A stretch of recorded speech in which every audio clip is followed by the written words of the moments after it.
বিদ্যালয়ের সম্মানিত প্রধান শিক্ষক জনাব মোহাম্মদ আলমগীর হোসেন স্যার, উপস্থিত রয়েছেন সিনিয়র শিক্ষক জনাব শামীমা নাসরিন সহ আমার সহকর্মীবৃন্দ এবং আমার সামনে উপস্থিত রয়েছে আমাদের প্রান্তীয় শিক্ষার্থীরা।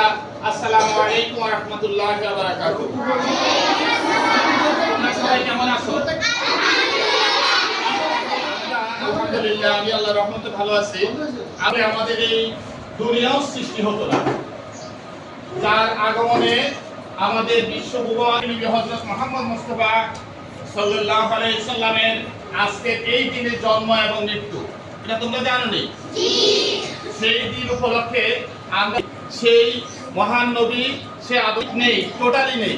অন্যান্য নবীর দোষ থাকতে পারে, কিন্তু আমাদের প্রিয় নবী, আমাদের শেষ নবী, মুসলমান হিসেবে গর্বিত যে আমরা এই প্রিয় নবী, আমাদের আখিরি নবী হযরত মুহাম্মদ সাল্লাল্লাহু আলাইহি সাল্লামের উম্মত হয়ে আসলে ওনার জীবন তোমরা তোমাদের ইসলাম ধর্ম বই, ইসলাম ও নৈতিক শিক্ষা বই, আমি শুরু করছি মনে হয় ক্লাস 4 এর বইতে আমরা